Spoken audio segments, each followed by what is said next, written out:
संदीप सरांच्या कार्यक्रमात एकदा एका युवकाने विचारलं, सर, कामाच्या ताणतणावामुळे मला देवाचे नामस्मरण करता येत नाही. देवाला काहीही अर्पण करता येत नाही, चढावा देता येत नाही. मग मी देवाचे नाम जप करून बाकी सर्व विचार कसे काय नष्ट करू शकतो? त्यावर संदीप सरांनी सांगितले, पहिल्यांदा मला देव काय ते सांग. त्यावर युवक बोलला, सर, समजा आपण जर एक हार्डवेअर कष्टाचं काम करत आहोत, तर मग ते करण्यासाठी देवाकडून, त्या शक्तीकडून आपल्याला एक प्रकारची एनर्जी बूस्ट मिळतो. त्यामुळे आपले काम आपण चांगल्या प्रकारे करू शकतो. जसं की मी एक CA करत आहे, तर मग मला ते CA चं पद मिळवण्यासाठी देवाकडून एक प्रकारची एनर्जी बूस्ट मिळाला, तर मग मी ती डिग्री, ते पद लवकरच मिळवू शकेल. माझं त्या कामावर फोकस, लक्ष राहील.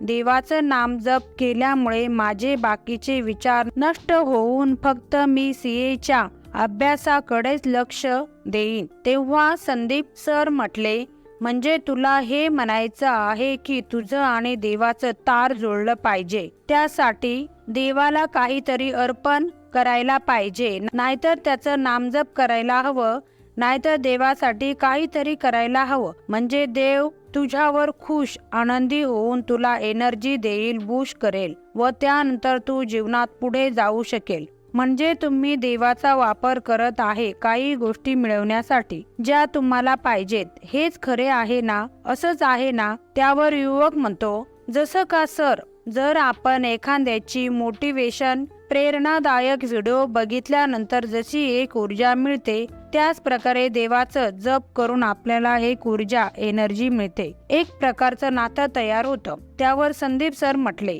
का तुम्ही कधी हे समजण्याचा प्रयत्न केला आहे का? देवाचं नाव घेण्याचा काय अर्थ? नाव घेतल्यामुळे कोणाचा फायदा होतो, देवाचा का तुमचा? आणि जर फायदा होत असेल तर कशा प्रकारचा होतो? आणि जे लोक देवाचं नाम जप करतात त्यांचं आणि जे देवाचं नाम जप करत नाही त्यांच्यात काय फरक आहे? कधी ह्या प्रकारे तुम्ही समजण्याचा प्रयत्न केला आहे का? नाहीतर ज्या प्रकारची तुमची स्थिती झाली आहे लहानपणापासून, तुम्हाला एका ठिकाणी बसून फक्त ही गोष्ट करायची आहे, बाकी कोणताच प्रश्न विचारायचा नाही, तोंड चालवायचं नाही, फक्त जे सांगितलं आहे तेच करत बसायचं आणि मग आपण तेच करत चाललोय. एकदम असं जसे आपले आई वडील करत होते, नाहीतर आपले आजी बाबा करत होते तसं. एका पर्टिक्युलर विशेष ठिकाणी जातात. त्या ठिकाणी जाऊन ज्या पण आपल्या इच्छा, अपेक्षा, आपली लिस्ट, यादी आहे ती उचलून समोर ठेवतात आणि मग म्हणतात, मला हे पाहिजे, ते पाहिजे. काही भक्ती आहे, श्रद्धा आहे, हे देवाची आठवण काढणे आहे. मित्रांनो, त्या ऊर्जेशी कनेक्शन, नातं काय आहे? जरा लक्षपूर्वक ऐका माझे शब्द.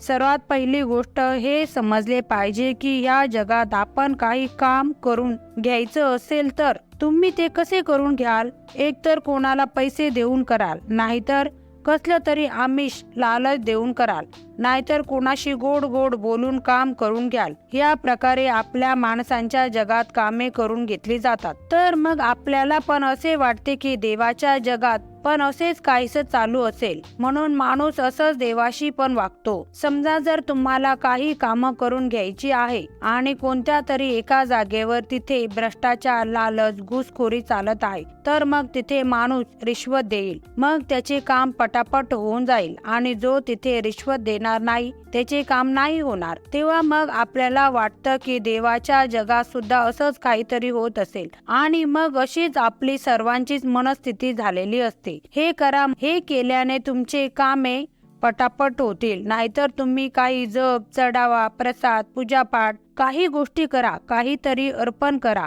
असं नाही केलं तर तुमच्या कामांना तुम्हाला देव बूस्ट, एनर्जी देणार नाही. तर मग लक्ष देऊन समजून घ्या, हा जो फंडा, हा जो प्रकार आहे, हा इथे या माणसांच्या जगात एकदम परफेक्ट काम करतो. म्हणजे काय? तर कोणी एका माणसामध्ये काही इच्छा आहे, त्याच्या इच्छा अपेक्षांना तुम्ही पूर्ण करा. नाहीतर त्या माणसांमध्ये काही भीती आहे, त्या भीतीला तुम्ही धरा, दाबा, त्या फेअरला ट्रिगर करा आणि तुम्हाला जे काम करायचं आहे ते करून घ्या. असं जग चालत आहे. तुम्ही स्वतःला सुद्धा मनातून पहा, अंतर्मनात झोकून खोलून पहा, तर मग तुम्हाला समजेल की मी काय सांगण्याचा प्रयत्न करत आहे. त्या दृष्टीने मी एक उदाहरण देऊ शकतो. समजा तुम्ही एखादा काम करत आहात. त्या कामावर हजर राहण्याची एक ठराविक वेळ असते. त्या वेळेवर तुम्हाला तिथे जायचं असतं. समजा ऑफिसची वेळ 10 वाजताची आहे, तर मग रोज 10 वाजता तुम्ही तिथे का पोहोचता? का तिथे 10 वाजता गेल्यावर तुम्हाला पुण्य मिळेल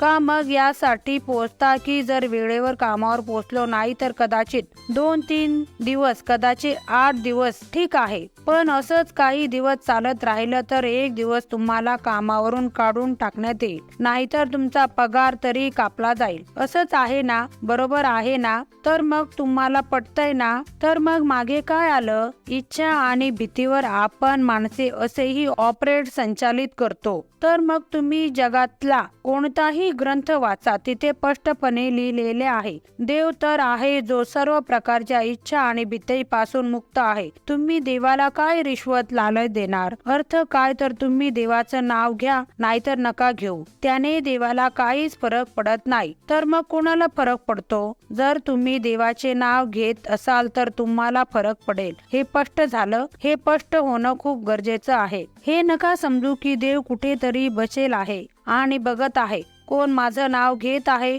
कोण मला चांगलं बोलत आहे, कोण मला वाईट बोलत आहे. जो मला वाईट बोलत आहे त्याला तर मी बर्बाद करूनच सोडेल, याची तर मी आता वाटच लावतो. हा कसा काय मला वाईट बोलू शकतो? हा मला वाईट कसा बोलला? हा मला का मानत नाही? का असे देव बोलतो? का असा देव वागतो? तुम्हीच ठरवा आणि विचार करा.